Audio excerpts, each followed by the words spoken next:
Right, welcome to Warrior's Path, and as noted, it is fairly sensitive. 2 Chapayevs this time, MDIV-X, I think, learning from last time when they found themselves rather short on radar cruisers. Interestingly, OMC have only got the 1 radar ship again, both sides deploying maximum Kutuzov and Benson. So, let's see how this plays.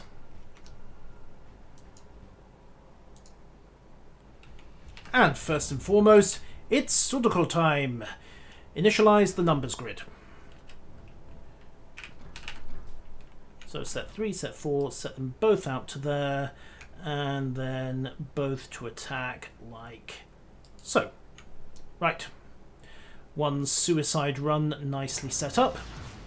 Maybe a little close, and yes, he's Larry. I get the impression that's a tradition for him. We'll just nudge Little Miss Flight Jet chest back a couple of yards, just make sure she eats all the torpedoes. You can make as many new jokes as you like on that one, by the way. Group 3 in the air, Group 4 will follow them shortly. And as soon as that indicator goes yellow, I can drop back down and set them in. Right, so in the meantime, OMC are going for what looks like a fairly standard deployment. 1 Benson heading out towards point A, main force heading up to take B and C. Of course, this tends to be the main battleground. You've got these 3 islands and an open channel between A and B on this map, which does tend to make it rather risky for anyone trying to actually make a hard strike from A to B or vice versa. But if you can grab B and C, you've then got a very solid firebase with which to work from.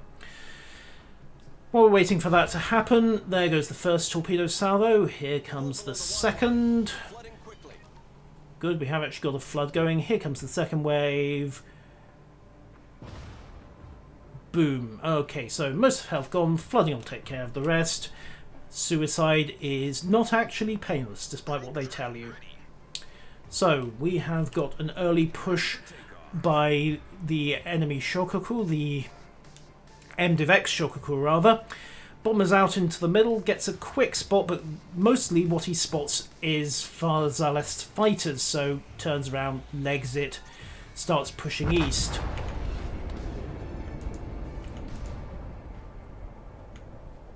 Meanwhile, Flambas, as usual, gets himself forward, and again you'll notice what he's done here. He's turned around and given himself position to make a quick breakaway if things get hot.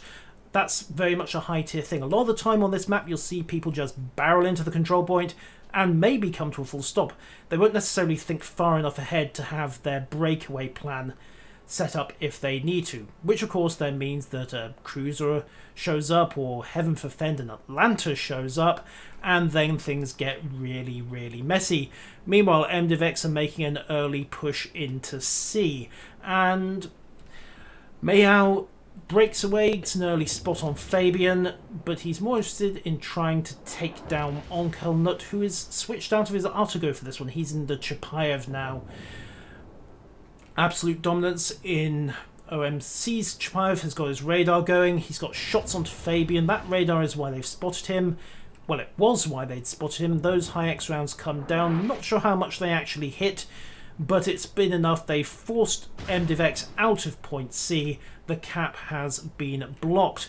Fabian managed to secure his cap of point B and over in point A.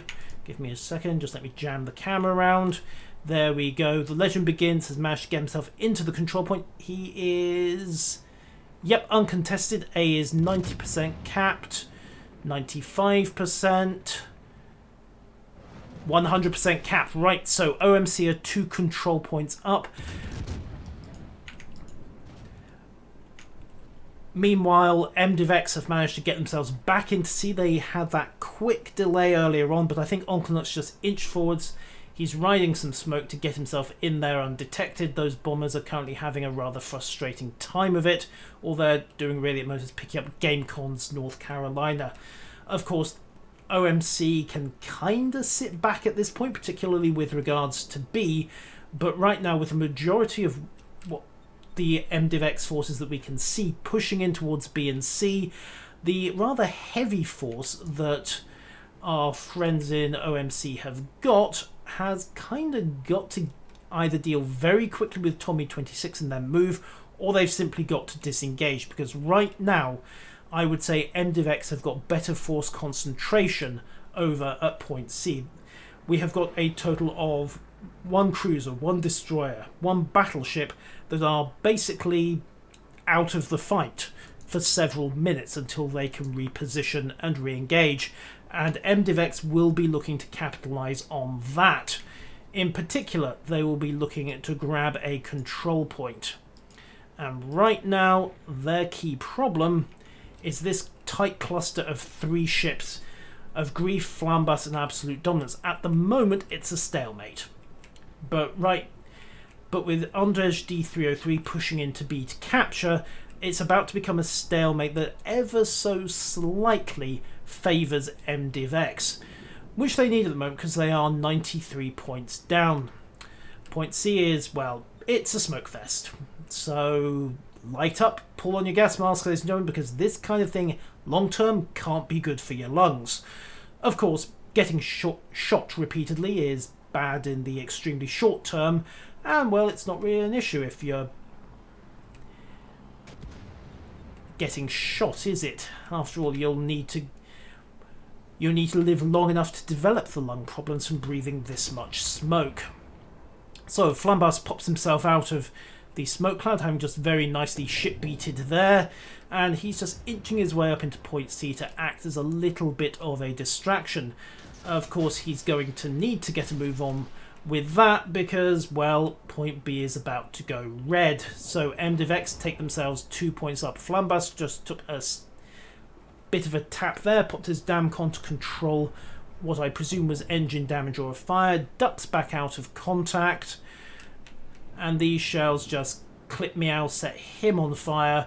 Meow, of course, has got every single toy in his arsenal activated at the moment, so I assume he's repositioning and breaking away. As it would seem are the rest of OMC. Absolute Dominance is doing something very similar. He's moved out of his smoke, he's turning to starboard to match Meow, and Elegant Leet is also pulling west as well. Now that's kind of interesting. We've got Grief getting underway as well, but he's got a busted engine, so that might take him some time. Now, are these guys going to run west, or are they actually turning full north just to get focus fire on? Bear in mind that this pairing of Dominance and Elegant in their Charles Martels have been a very effective weapon for OMC throughout the games that we've seen so far. Focusing fire onto Uncle Nut, Uncle manages to duck back into concealment, but that was a lot of high X coming down, so I suspect he's going to have taken quite a bit of damage there. Didn't get a good look at his health bar. He was down to 1/3. What he's on now is anyone's guess. Torpedoes coming in for Grief. Grief's going to eat 1, maybe 2. Yep, he takes 2. And Absolute Dominance just squeaks through. Grief got a flooding, of course, from that. He's popped his damcon to control it. But, well, bear in mind that there's a Chapayev and a Kutuzov lurking somewhere near point B. Can you say fire for days, comrades? Because I can. I think Grief can as well, which is probably why he's trying to defilade against this headland as best he can, and I think he's got close enough that it's not going to be an issue for him. OMC aiming to regroup. Interesting, their forces at point A are still in a stalemate.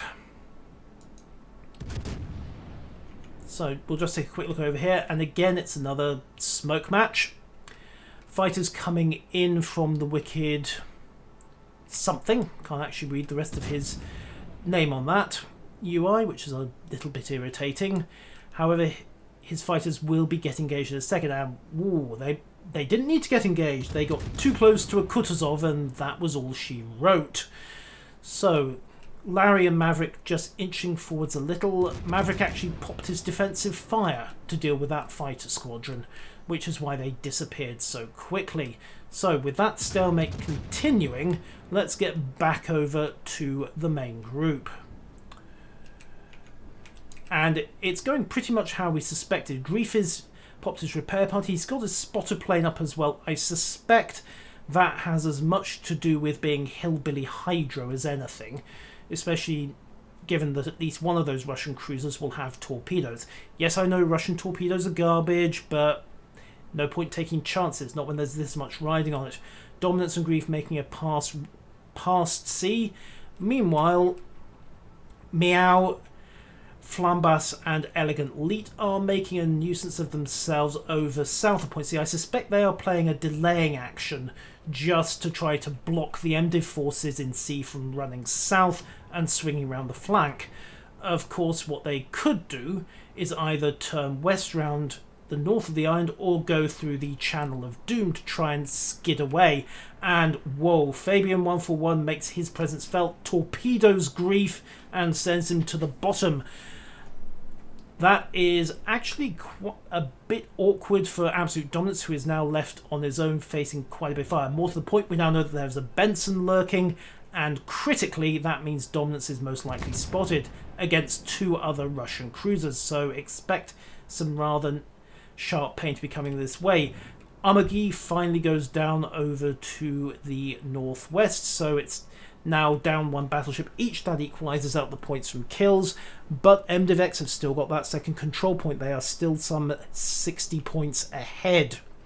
70 points ahead now, in fact. Dominance ducks behind the island. He's lost a bit of health, but it could have been worse. His defensive fire is up to neutralise any pesky spotter planes.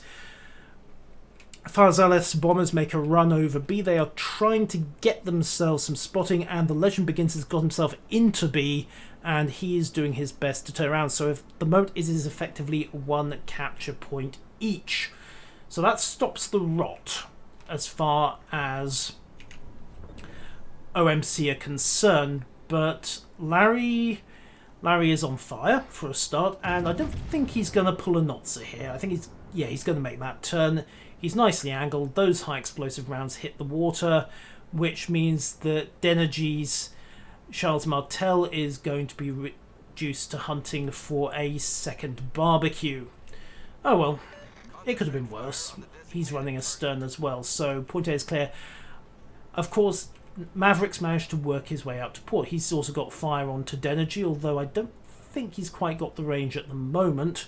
And critically, the Legend Begins has just about recapped B, so that gives OMC a 2 points to 1 control advantage. Now the score is starting to swing back into their favour, and it is MDIV-X who are under a bit of pressure to get forwards and play the game. Of course, they were quite content up till now to pull the angry smoke cloud that worked so well for them in the last game, but at this point, that tactic is about to turn into a liability, because with their territory control, unless they start killing and killing fast, their points lead is just going to trickle away, and then they're going to find themselves losing rather hard. And the longer they leave it, the worse it's gonna be. Of course, they know this, which is why at the moment, poor Elegant Leet is taking a great deal of fire. Flambas did drop some smoke to save him. It wasn't enough. I suspect there may have been a radar involved there. And now Flambas has problems of his own. Of course, Fabian's had to unmask in order to detect Flambas. Flambas, I think, is probably regretting that his smoke popped when it did. Normally, when you have this problem, it's in a British light cruiser. You overskid, that second buff goes off a bit too early, and oh dear, 1400 health, dead. Oh dear. Right, so, remember how I was saying MDIV-X needed to kill quickly? Well, that's exactly what they've been doing. They've got a 170 point lead at this point. They are up 1 destroyer and 1 cruiser, and the psychopathic smoke cloud north of point C is proving its worth. Of course, at the moment, the psychopathic smoke cloud has got absolutely nothing to shoot at, except possibly a lone Charles Martel out to the southeast. So we'll just pick up Meow, who is, as expected, suddenly having a very hot time of it. He's abruptly lost 17,000 health, and, well, he's angled, but he's also being run a long way off the battle line. And, yep, they've spotted the psychopathic smoke cloud of doom, and OMC are trying to coordinate their forces to deal with it. Now, at this point, MDIV-X, again, as I noticed, can't really sit back. Yes, they've got a 130 point lead. Yes, they're 830 to 700 at this point, give or take. But that lead is going to very slowly trickle away from them, and it's not quite at the point of no return yet. There's still just under 6 minutes of this game to go. So a couple more kills would put it beyond question. Another control point would put it beyond question. But what they really can't afford to have happen, and what is going to happen in the next few minutes, is if OMC manage to concentrate their forces again and can present a united front. In particular, if they can get that Chapayev of absolute dominance up into radar range, say somewhere around about point B, then that is where the fun is going to happen. And in fact, he is pretty much in position at the moment. Let's just take a quick glance. He is over here. We'll do a quick range check now. Yeah, 9.2 kilometers, give or take, from the psychopathic smoke cloud. So, at this stage, if he pops his radar, he's going to illuminate every single MDiv ship in this bundle. And they know it. The only reason he's holding off right now is because he hasn't got the fire support in position. Now, MDIV-X can roll their smokes, but that won't help against radar. So the question is, can OMC get that firing line organised in position with enough time to turn the match around? Well, Uncle Nut is exposed at the moment. Radical Larry is going to have a shot. Uncle was pretty angled, but, well, it's 16-inch shells. It's only going to take one, but they did just land a single kill, and I think that was Catleron's Benson going down. So OMC just slightly inching into the lead, 14 points ahead with 4 minutes on the clock, 17 points ahead, 4 minutes sharp. At this point, really, MDIV-X have got to bag a cruiser or a battleship to turn that back round, or they have got to get a control point very quickly, because as far as control points go, we are, if not at the point of no return, the point at which a capture won't make a difference, we are getting very close to it. And it looks like MDiv have decided to go for the uber-violent solution. We have got rapid high-X fire coming down into absolute dominance. Judging from the number of shots coming in, yep, it's Fabian 141. He exposed for a second there. He's got rapid fire going, but, well, it's 5-inch gunnery into a light cruiser. It's not going to do all that much, and absolute dominance is firing back at the muzzle flashes. So the question is, who's going to get that hit first? Another couple of hits, no effect. 1210 health, no effect. Minimal effect again. He can't find Fabian in the smoke cloud. Fabian, of course, is not stupid. He is moving. 913 health. Fabian is really having that fire, and he's got that fire. Immediate damn combo. He's left on 300 health. Pops his defensive AA just to get rid of those last enemy spotters, because that right now is what's telling Fabian exactly where to look. But where is... Ah, Fabian is down. Whew, absolute dominance saved by the bell, and that also saves OMC, who take the match 2-1.